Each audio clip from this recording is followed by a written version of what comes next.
विठ्ठल विठ्ठल जय हरि विठ्ठल विठ्ठल विठ्ठल पहावा विठ्ठल विठ्ठल विठ्ठल पहावा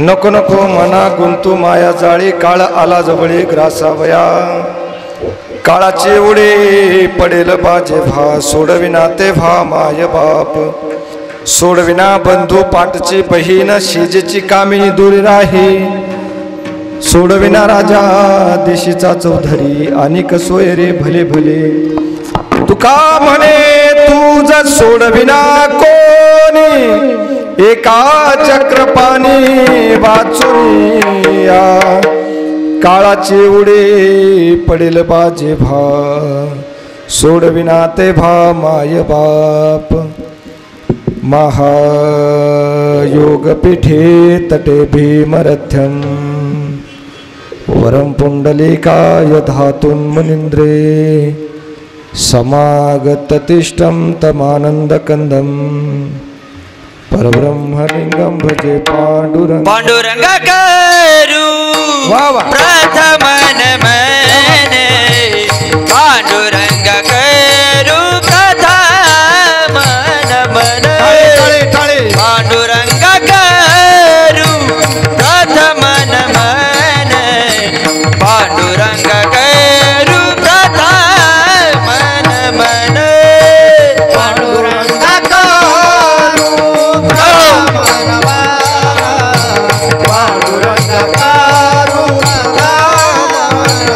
सद्गुरु दास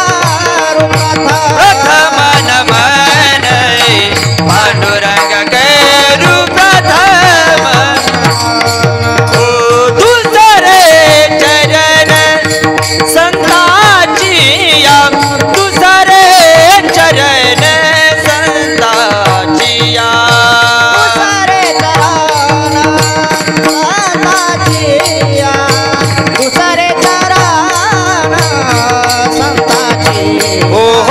त्यांच्या कृपादाने कथेचा विचारू बाबाजी सद्गुरु दास तुका कृपादाने कथेचा विचारू बाबाजी सद्गुरु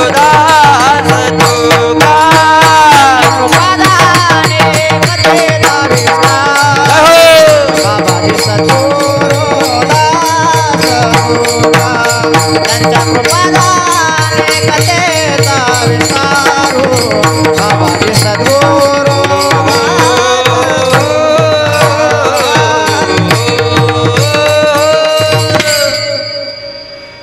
वक्रतुंड महाकाय सूर्यकोटे समप्रभ निर्विघ्नं कुरु मे देव सर्वकार्येषु सर्वदा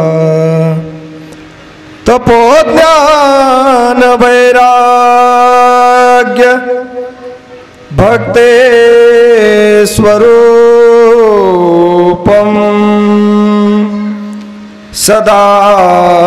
सदालंकृतं साधु संन्यास योगम मुखे वेदांत शास्त्रार्थ नितिम नमो नारायण गिरी परब्रह्म स्वरूप नको नको मना गुंतू माया जाळी, काळ आला जवळी ग्रासावया, काळाचे एवढे पडेल बाजे भा, सोडविना तेव्हा माय बाप. साधू संतांच्या पदस्पर्शाने पावन पुणे झालेल्या मायभूमीला वंदन करून, हिंद हृदय सम्राट छत्रपती शिवाजी महाराजांच्या पदस्पर्शाने पावन पुणे झालेल्या मायभूमीला वंदन करून, मुक्त कैवल्य तेजोनिधी प्रब्रह्म स्वरूप सद्गुरू योगीराज गंगागिरीजी महाराज, सद्गुरू नारायणगिरीजी महाराज, माऊली महावैष्णव श्रीमंत श्री ज्ञानोबराय, जगद्गुरु तुकोबराय आदी करून वारकरी संतांच्या स्मृतीला अभिवादन करून आज आपण कीर्तन रूपी सेवेला सुरुवात करतोय. तत्पूर्वी वक्ता या नात्यानं काही पर्यायरूपी 2 शब्द बोलणं हे माझं आद्य कर्तव्य समजतो आणि ते क्रमप्राप्त आहे. या परिवाराचे सगळे सोयरे नातलग मित्र परिवार आपणा सर्वांना या विधीचं निमित्त ज्ञात. कर्तृत्वाची गेली सावली, करुणेचा हरवला सागर, हयात होता तेव्हा तुम्ही दिला पाखरासारखा आधार, चंदनापरी देह झिजवला आणि कष्टातून सुंदर असा वसंत या परिवाराचा बहरला. आता साथ नाही उरली आम्हाला, आठवण येते क्षणाक्षणाला. सदैव असं आठवणीत राहणारं एक व्यक्तिमत्व होतं की ज्यांनी रात्रीचा दिवस दिवसाची रात्र केली, हाडाचं काले रक्ताचं पाणी केलं आणि या गोडगे परिवाराला सुस्तीपर्यंत आणून पोहोचवलं. त्या कैलासवासी गंगा भागीरथी रतनबाई साहेबराव पाटील गोडगे यांच्या प्रथम वर्ष श्राद्धाच्या निमित्तानं आपण सर्वजण या ठिकाणी उपस्थित आहात. फार मोठा हा गोडगे पाटील परिवार आहे, सर्वच उच्च शिक्षित आहेत आणि खऱ्या अर्थानं या मातोश्रींच्या चरणी श्रद्धांजली समर्पित करण्याचा योग ज्यांच्यामुळे आला. वास्तविक पाहता जसे आमची कीर्तनाची तारीख घेतली तसं जे रोज आम्हाला फोन करून माहिती देत आहेत, म्हणजे आमच्यापेक्षा सुद्धा कीर्तन घेणाऱ्यांची सुद्धा किती तळमळ असते या आम्हाला या ठिकाणी जाणीव होते.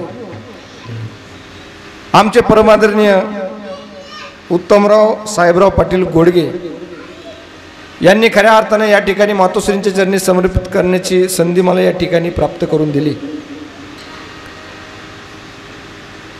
वास्तविक पाहता आपल्या आईवर किती मुलांचं प्रेम असावं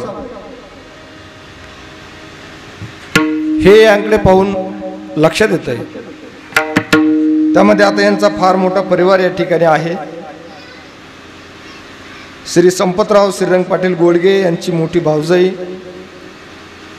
सरकार महश्री भाऊसाहेब थोरात सहकारी साखर कारखान्याचे संचालक, जिल्हा परिषद सदस्य श्री महेंद्र शेठ संपतराव पाटील गोडगे यांची चुलती आणि अर्जुन महेंद्र शेठ पाटील गोडगे यांची आजी,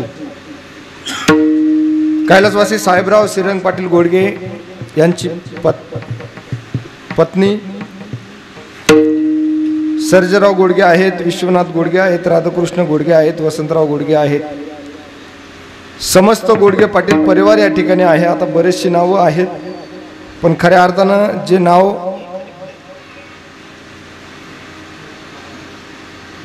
या ठिकाणी त्यांचे जावई आहेत, एकनाथराव पानसरे, मुलगा संभाजी साहेबराव गोडगे, मोहन गोडगे, आमचे परमादरणीय ज्यांनी एअरफोर्समध्ये संपूर्ण आपलं जीवन समर्पित केलंय ते आमचे परमादरणीय श्री उत्तमराव साहेबराव पाटील गोडगे, त्यानंतर श्री बाळासाहेब साहेबराव पाटील गोडगे, मच्छिंद्र साहेबराव पाटील गोडगे, मुलगी सुशीला एकनाथ पाटील पानसरे, त्यांची नात प्रेरणा काळे, नातू प्रवीण पानसरे, विवेक पानसरे, दिनकर गोडगे, अमित गोडगे, सूरज गोडगे, अमित गोडगे, अमोल गोडगे असा समस्त गोडगे पाटील परिवार या ठिकाणी हा कीर्तन सोहळा पार पडत आहेत. त्या निमित्ताने ही कीर्तन रूपी सेवा विठाला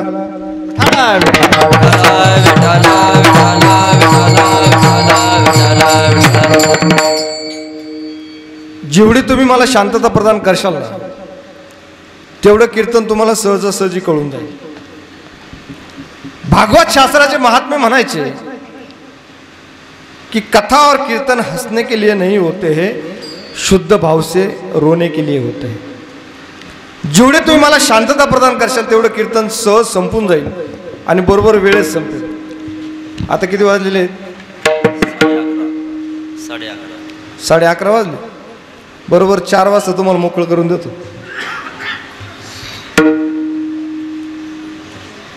जास्त वेळ तुमचा घेणार नाही.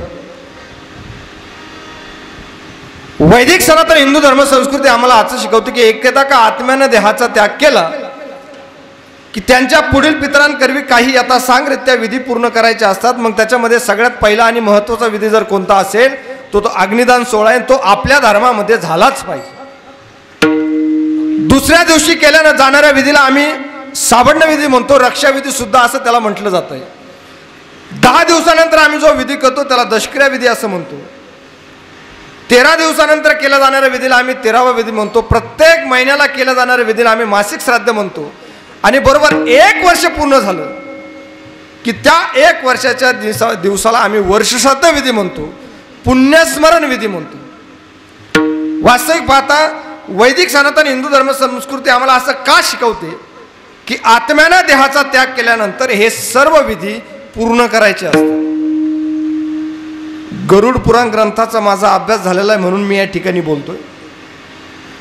गरुड पुराण ग्रंथ आम्हाला असं शिकवतो की आत्म्यानं देहाचा त्याग केला की तो आत्मा कुठेही जात नाही. मी माझ्या मनाचं अजिबात बोलणार नाही. जे गरुड पुराण ग्रंथामध्ये तेच तुमच्या समोर ठेवतोय. आत्म्यानं देहाचा त्याग केला की तो आत्मा कुठेही जात नाही. किती दिवस? जोपर्यंत आम्ही सावडून येत नाही तोपर्यंत. एकदा का सावडणं विधी झाला, रक्षाविधी झाला की त्या आत्म्याला पंचकृषीमध्ये फिरण्याची किंवा विहार करण्याची मुभा असते. 10 दिवस. ज्या दिवशी पिंडदान विधी होतो, दशक्रिया विधी होतो, त्या दिवशी या आत्म्याला लगेच मुक्ती मिळत नाही. मग तुम्ही म्हणशाल महाराज हा आत्मा नेमकं दशक्रिया विधीनंतर जातो कुठं? त्याचंही मला तुम्हाला उत्तर द्यायचंय की हा आत्मा आकाशाच्या निर्वात पोकळीमध्ये भ्रमण करत असतो. आता आकाशाची निर्वात पोकळी म्हणजे काय एकदा कळून घ्या की जी जमिनीलाही टिकलेली नाहीये आणि आकाशालाही टिकलेली नाहीये, धुराधुरासारखी धुक्यासारखी जी आम्हाला जाणवते तिला आम्ही आकाशाची निर्वात पोकळी असं म्हणतो. मग 1 वर्षभर आत्मा त्या ठिकाणी नेमकं करतो काय त्याचंही तुम्हाला उत्तर द्यायचंय की या आत्म्याचा लेखाजोखा 1 वर्षभर चित्रगुप्ताच्या द्वारे सुरू असतो. मला असं इथं म्हणायचं नाहीये की जीवन जगत असताना सगळेच लोक चांगले कर्म करतात, किंवा मला असं पण म्हणायचं नाहीये की जीवन जगत असताना सगळेच लोक वाईट कर्म करतात. चांगल्या वाईट कर्माचा लेखाजोखा काहींकून चांगले कर्म घडून जातात, काहींकून वाईट कर्म घडून जातात. मग चांगल्या वाईट कर्माचा लेखाजोखा 1 वर्षभर त्या चित्रगुप्ताच्या द्वारे सुरू असतो. म्हणून 1 वर्षभर कुणालाच मुक्ती नाही. तुमच्या घरामध्ये पहा, एखादा जर म्हातारा जर मरण पावला किंवा एखादी म्हातारी जर मरण पावली आणि 5-6 महिन्यानंतर परत एखादा नवजात बालक जर जन्माला आला, आपण काय म्हणतो? म्हातारा पोटाला आला, म्हातारी पोटाला आली, असं सहज बोलून जातो. पण त्याचं सुद्धा मला तुम्हाला उत्तर द्यायचंय की 5 आणि 6 महिन्यामध्ये पुन्हा जन्माला यायला मृत्यू लोकांमध्ये असा एकही पुण्याचा पुतळा जन्माला आलेला नाहीये की त्याला परत 5-6 महिन्यामध्ये परत जन्म आहे. अहो देवाला सुद्धा नाही. मग 1 वर्ष पूर्ण झाल्यानंतर त्या आत्म्याला मुक्ती मिळत असते. त्या दिवसाला म्हणजे आजच्या दिवसाला आम्ही वर्षश्राद्ध विधी म्हणतो, पुण्यस्मरण विधी म्हणतो. आणि अजून एक शब्द तुमच्या परिचयाचा करून जाणारे, आजच्या दिवसाला आत्मा मुक्ती दिवस असं सुद्धा म्हटलं जात आहे. विठाला विठाला विठाला विठाला विठाला विठाला विठाला विठाला विठाला विठाला. आजच्या श्राद्धाच्या निमित्तानं आजचा जो मी अभंग निवडला तो लक्षपूर्वक ऐका. एकदा अभंगाचा शब्दार्थ तुम्हाला कळला की कीर्तन सहज कळून जातं. नाही तर दुसऱ्या दिवशी महाराजांची परीक्षा होत असते, काय बाबाचं कीर्तन झालं कळलंच नाही. अशी माझी परीक्षा होण्यापेक्षा अभंगाचा शब्दार्थ तुम्ही कळून घ्या, म्हणजे तुम्हाला कीर्तन सहज कळून जाईल. जगद्गुरु तुकोबाराय आपल्या मनाला असा उद्देश करताय की हे मना, त्या संसाररूपी माया जाळामध्ये गुंतू नको. नको नको मना गुंतू माया जाळी, का? काळ आला जवळे ग्रासावया. तो काळ तुला खाण्याकरता ग्रासण्याकरता टपून बसलेला. काळाची उडी पडेल बा जेव्हा, ज्यावेळेस तुझ्यावर काळाची उडी पडेल त्यावेळेस तू जो माझी आई म्हणतो, माझा बाप म्हणतो, माझी बहीण म्हणतो, माझा भाऊ म्हणतो, हे संसारातलं कोणीही तुला सोडवायला येणार नाही. शेजेची कामिनी याचा अर्थ पत्नी सुद्धा तुला काळाची उडी पडल्यानंतर सोडवायला येणार नाही. एखादा म्हणेल महाराज माझा भाऊ आमदार आहे, खासदार आहे, मुख्यमंत्री, राष्ट्रपती आहे, ते सुद्धा तुला काळाची उडी पडल्यानंतर सोडवायला येणार नाही. यातून तुला एकच सोडवेल, कोण? ज्याच्या हातात चक्र आहे असा जो तो चक्रपाणी तुला या काळाच्या उंबरट्यावरून सोडू शकतो. म्हणून त्याची भक्ती करणं हे आपलं आद्य कर्तव्य. हा झाला अभंगाचा सरळ सरळ शब्दार्थ. आपल्याला विस्तृत भावाकडे एकदा जायचंय. एकदा भजन करा विठ्ठला.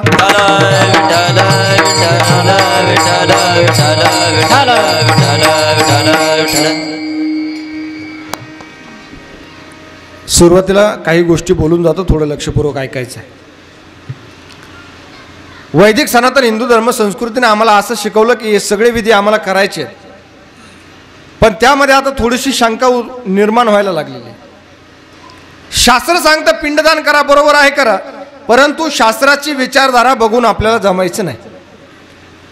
कारण शास्त्र सांगतं पिंडदान करा, बरोबर आहे करा, अरे पण आयुष्यभर जर त्या मातेची सेवा जर आमच्या हातनं घडलीच नाही, आयुष्यभर त्या पिताश्रींची सेवा जर आमच्या हातनं घडलीच नाही, कितीही मोठं अन्नदान केलं, कितीही मोठं ज्ञानदानाचं काम केलं, कितीही मोठं पिंडदानाचं आयोजन केलं, तरी सुद्धा ते पिंडदानाचं पुण्य आपल्या पदरात पडू शकत नाही. मी माझ्या मनाचं एक असं वाक्य वापरेल की जो श्रद्धेनं आईची सेवा करत असेल, जो श्रद्धेनं वडिलांची सेवा करत असेल, त्याला देवाची वेगळी सेवा करण्याची गरजच पडत नाही.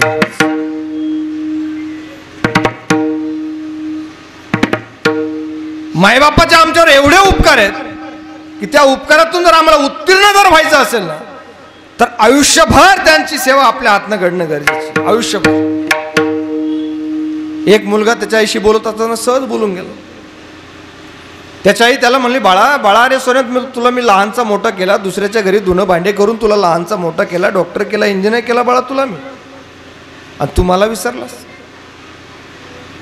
दूध पाजलं नाही रे बाळा तुला मी, तू मला विसरलास. सहज बोलून जातो. त्या पोराचं उत्तर बघा. ते पोरगा म्हणत होतं, म्हातारे तुला जर मला दूध पाजण्याचा जर अहंकार झाला असेल ना, तर सांग तुझ्या दुधाची किंमत. 1,00,000 रुपये पगार घेतोय पठ्ठ्या, आता पैसे मोज. मला सांगा किती पैसे दिले म्हणजे आईच्या दुधाचे उपकार फिटणार आहे? नाही फिटू शकत. नाही फिटू शकत. तुम्हाला जर तुमच्या आवडीचं एखादं पुस्तक जर दिलं, फार आवडतंय तुम्हाला, आणि तुम्हाला सांगितलं सलग 12 तास वाचा, वाचाल का तुम्ही?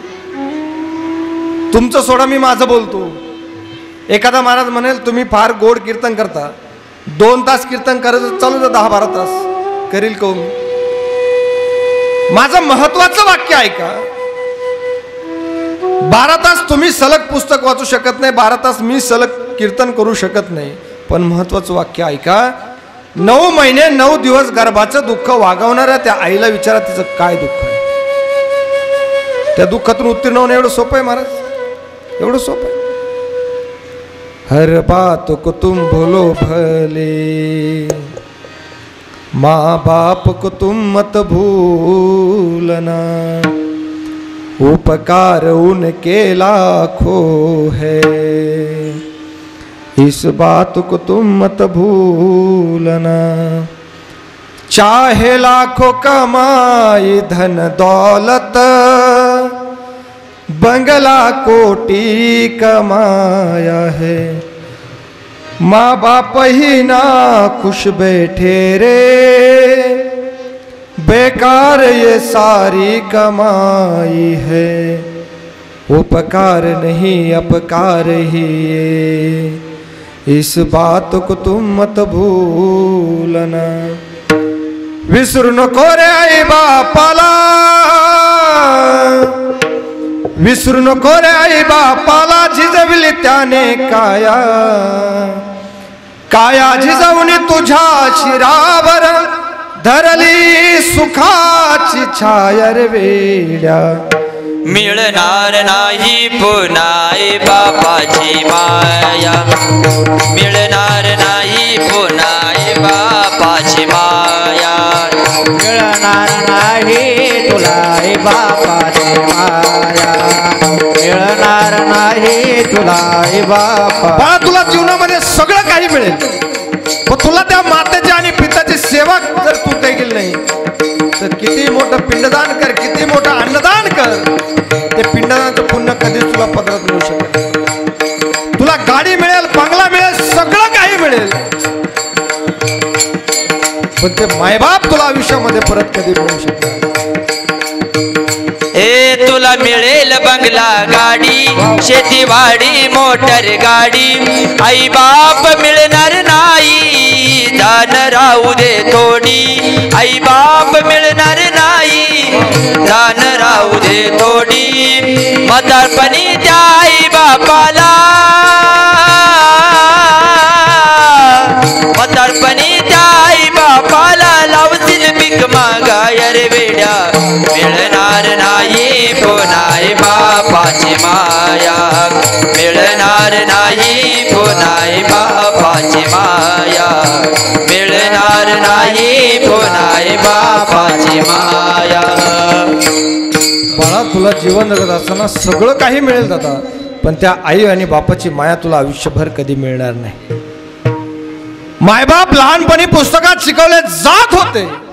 महत्वाचं वाक्य बोलतोय, थोडं लक्षपूर्वक ऐका. मायबाप लहानपणी पुस्तकात शिकवले जात होते म्हणून तरी जुन्या लोकांना घरामध्ये मरण्याचं तरी भाग्य होतं महाराज. ज्या दिवशीपासून मायबाप पुस्तकातून बाहेर निघाले ना त्या दिवशीपासून मायबाप घरातून सुद्धा बाहेर निघाले महाराज, घरातून सुद्धा बाहेर निघाले. पूर्वी आम्हाला आमचे गुरुजी कविता शिकवायचे, सुंदर कविता असायच्या. समोर कविता शिकवायला लागले का असं वाटायचं आमचे आईबाप आमच्या समोर येऊन उभं राहिले का, इतक्या सुंदर कविता असायच्या. चौथीला एक कविता होती, आता नाही, ती पूर्वी असायची. आई माझी मायेचा सागर दिला तिने जीवनाकार. आई वडील माझे थोर किती सांगू त्यांचे उपकार, जीवनाच्या वाटेवरती किती असतो त्यांचा आधार. आई माझी मायेचा सागर दिला तिने जीवनाकार.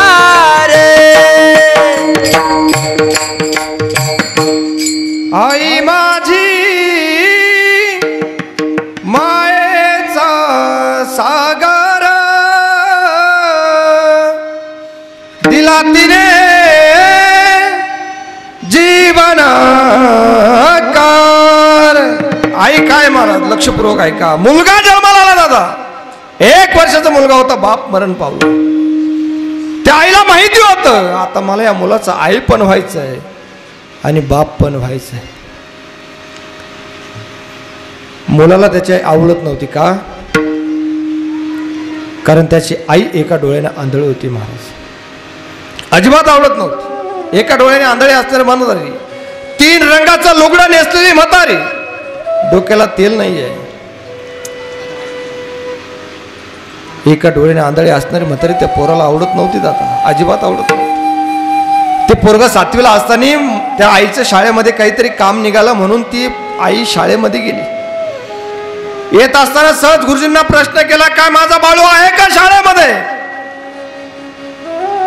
त्या गुरुजींनी आईची आणि बाळूची गाठ घालून दिली महाराज.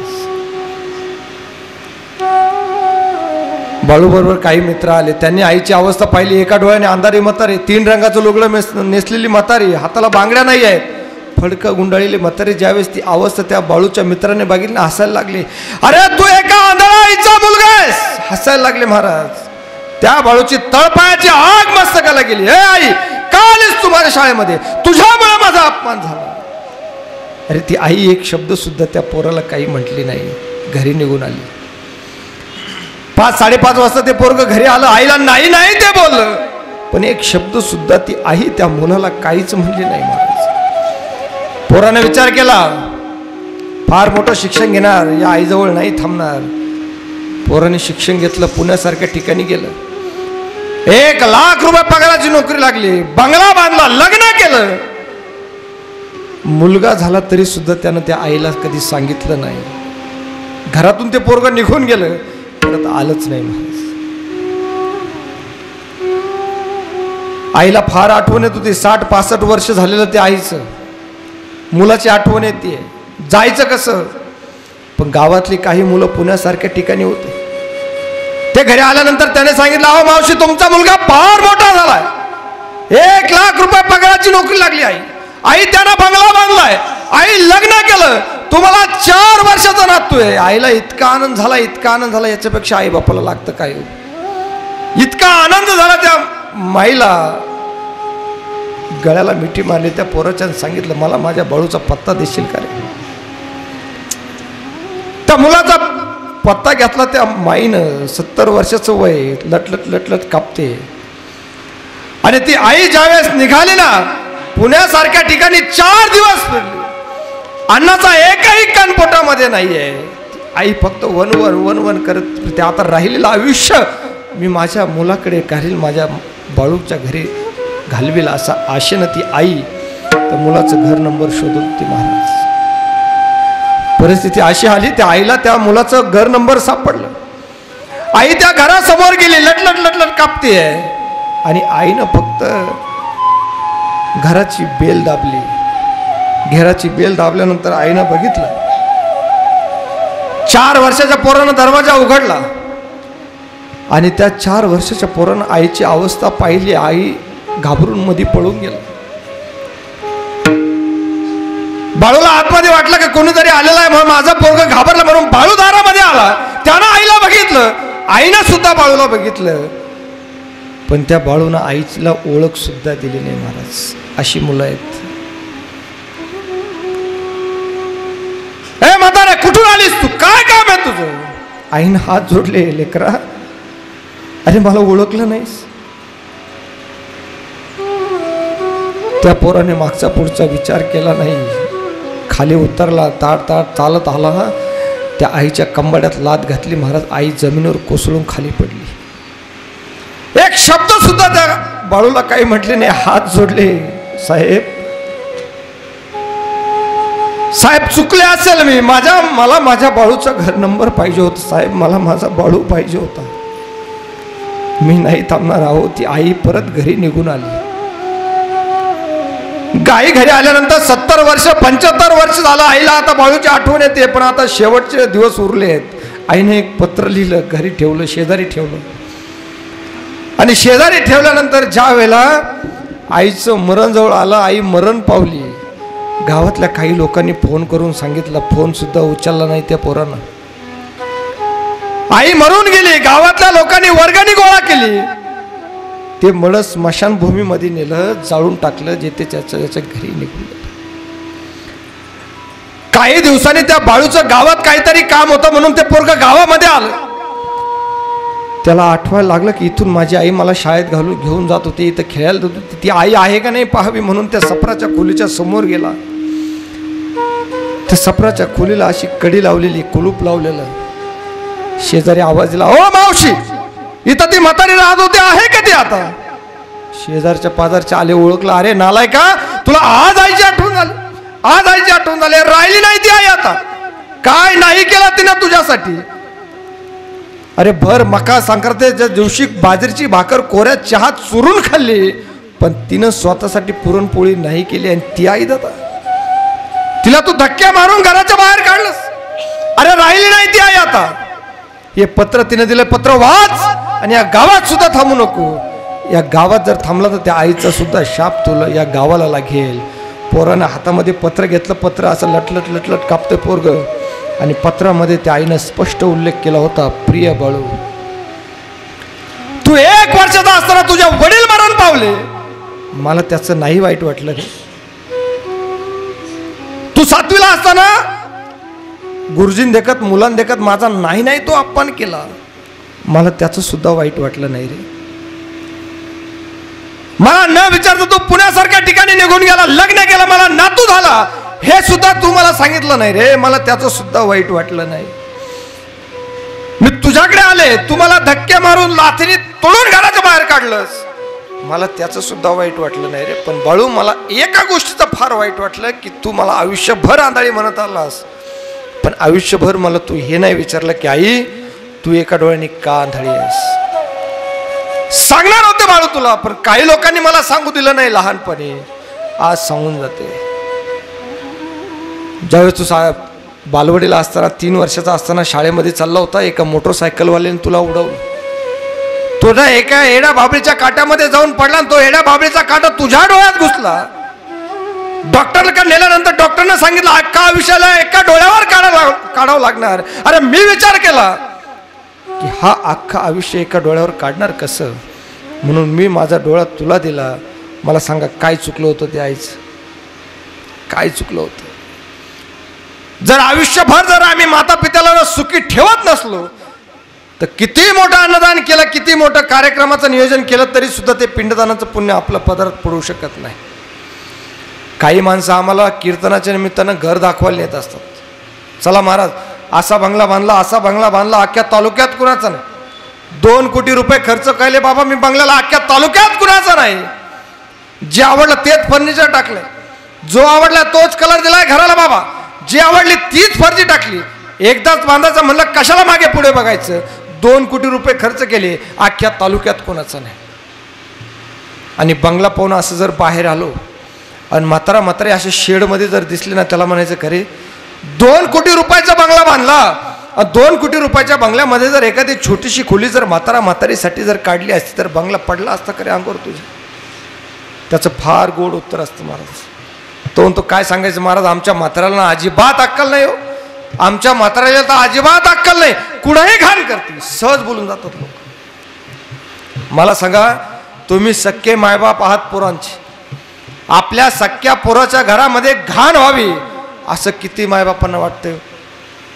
अहो नाही वाटत, पण आता उठवत नसेल, उठता उठता गुडघे दुखत असेल, उठता उठता घाण होत असेल, पण मी या वारकरी संप्रदाय शपथ घेऊन सांगतो, या व्यासपीठात शपथ घेऊन सांगतो, ज्यानं आपल्या आईची घाण स्वतःच्या हातानं साफ केली असेल ना, ते हात तुम्हाला आयुष्यभर कुणा पुढे पसरावे लागणार नाही. एक वाक्य मी महत्वाचं बोलत असतो प्रत्येक वेळी, आपण आपल्या मायबापांना सांभाळा महाराज. माय बापे केवळ काशी देने न जावे तीर्थासी, देने न जावे तीर्थासी, देने न जावे तीर्थासी. माय बाप केवळ काशी देने न जावे तीर्थासी, देने न जावे तीर्थासी, देने तीर्थासी. माय बापे केवळ काशी त्याने न जावे तीर्थासी. आम्ही जर भागवताचा जर विचार केला, कौरव आणि पांडव दोघांच्या बाबतीत थोडीशी तुलना करा. कौरव सुद्धा परमार्थ करायचे, करत नव्हते असं अजिबात नाही. कौरव सुद्धा परमार्थ करायचे, पण कौरवांचा परमार्थ कसा होता सांगू का. कौरव हे फक्त भगवान परमात्मा समोर दिसले की नतमस्तक व्हायचे, फार गोड बोलायचे. आणि भगवान परमात्मा एकदा का तिथून पुढे निघून गेले की दुर्योधन भगवान परमात्म्याला नाही नाही ते बोलायचे. चोर म्हणायचा, गवळ्याचं पोर म्हणायचा, नंदेचा चोर म्हणायचा, हे बोलणं पाठीमागे असायचं. म्हणून भगवानाची कृपा कौरवावर कधीच राहिली नाही. त्याचं मुख्य कारण महाभारतामध्ये आलेलं आहे की कौरवांचा आणि त्यांच्या आईवडिलांचा जो संबंध आला ना, जो संपर्क आला ना, तो फक्त भांडण्याकरताच आला, हक्क बजावण्याकरताच आला. ते कधी सन्मानानं इकडे आशीर्वाद घेण्याकरता गेले नाही, ते कधी सन्मानानं वडिलांकडे आशीर्वाद घेण्याकरता गेले नाही, फक्त हक्क बजावण्याकरताच गेले. म्हणून कौरवावर भगवान परमात्म्याची कृपा कधीच राहिली नाही. त्याच्या उलट पांडवांचं बघा, पांडव मातृभक्त होते, पांडव पितृभक्त होते, कधीही भगवान परमात्म्याच्या शब्दाच्या बाहेर कधीच गेले नाही. म्हणून भगवान परमात्म्याची कृपा ही पांडवावर सदैव राहिली. पहा ते पांडव अखंड वनवासी, परी त्या देवासी आठवती. म्हणून कुठे जाऊ नका, आयुष्यभर त्या माता पित्याची सेवा करा. आणि एकदा का त्या माता पित्याची सेवा केल्यानंतर त्यांनी एकदा देह ठेवला की खूप सुंदर ज्ञानदान, अन्नदान, पिंडदानाचं नियोजन करा आणि त्यांच्या आत्म्याला शांती प्रदान करून द्या. ही वारकरी संप्रदायाची विचारधारा आहे. कारण जिथं मायबाप आहे तिथंच आम्ही सुरक्षित राहू शकतो. आणि मायबाप जो आमचा विचार करू शकतात आमच्या भविष्याचा, तो इतरत्र कोणीही करू शकत नाही, सक्का भाऊ सुद्धा नाही. आम्ही फक्त देवाकडे एकच मागणं मागायचं, देवा माझ्या आईबापाचं स्वप्न पूर्ण होऊ दे. आपली सुद्धा स्वप्न पूर्ण होतील, कारण मायबाप असे आहेत की तेच आपल्या मुलांचा सुखाचा विचार करत असतात. महाराज कोण नाही करत. काही अशा वेळेला त्या मातेचा असा प्रसंग उद्भवत असतो, तुम्हाला सांगतो. सगळे लोक बाहेर असतात, त्या माऊलीला डिलिव्हरीसाठी मध्ये घेतलेलं जातं. डॉक्टर बाहेर येतो, सांगा काय करू. एक तर बाळ वाचेल, नाही तर बाळाची आई वाचेल, कुणाला वाचू सांगा. सगळे माणसं तिथं बाहेर उभे असतात, पण सगळ्यांच्या नजरा त्या बापाकडे असतात. तो बाप डॉक्टर त्या बापाकडे जातो, सांगा काय करू. एक तर बाळ वाचेल, नाही तर बाळाची आई वाचेल, काय करू. तो बाप म्हणत असतो, बाळ मेलं तरी चालेल, पण माझी बायको वाचवा. हे म्हणणारा बाप असतो. आणि तो बाप डॉक्टर आतमध्ये तसाच जातो. त्या माऊली समोर उभा राहतो, काय करू मला समजत नाही, फार मोठं धर्मसंकट माझ्या समोर आहे, काय करू मला कळत नाही. एक तर तुम्ही वाचाल, नाही तर बाळाला वाचू, सांगा काय करू. त्यावेळेस ती माऊली म्हणत असते, डॉक्टर साहेब माझं ऐकाल का, माझं ऐकाल का डॉक्टर साहेब, मी मेली तरी चालेल, पण माझ्या बाळाला वाचवा, ही म्हणणारी आई असते. महाराज म्हणून मायबाप जे आपला विचार करू शकतात ना, हे कोणीही करू शकत नाही. म्हणून मायबापाची सेवा आमच्या हातनं घडणं गरजेचं आहे. विठाला विठ्ठल विठ्ठल विठ्ठल विठ्ठल विठ्ठल विठ्ठल विठ्ठल विठ्ठल. आम्ही संसार करतो. जगद्गुरु तुकोबराय या मनाला असं सांगतात की नको नको मना गुंतू माया जाळी, काळ आला जवळ ग्रासावया. हा संसारूपी मायाजाळ आहे. या संसारूपी मायाजाळामध्ये तर तू म्हणत असला माझंच सगळं आहे, माझंच आहे, माझंच आहे, काळाची उडी पडल्यानंतर यातलं एकही तुला सोडवणार नाही. अभंगाचं पहिलं चरण. नको नको मैनात गुंतू माया जाळी, नको नको मैनात गुंतू माया जाळी.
काळाची ये उडी पडेल वाजेवा, काळाची ये उडी पडेल वाजेवा. काळाला जवळी ग्रासावया, काळाला जवळी ग्रासावया, काळाला जवळी ग्रासावया, काळाला काळाची ये उडी पडेल वाजेवा, काळाची ये उडी पडेल वाजेवा. नको नको मना गुंत माया जाळी, काळे हारा जवळी, काळे हारा जवळी गासावया.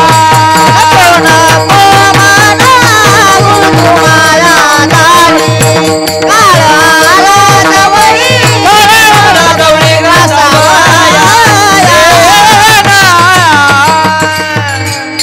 टाळ्या वाजवा, टाळ्या वाजवा, एकदा बसले बसले. आज वारकरी संप्रदायामध्ये तरुणांची नितांत गरज आहे. जो स्वतः तरुण जातो आणि दुसऱ्यालाही तारून नेतो, त्याला तरुण म्हणतो.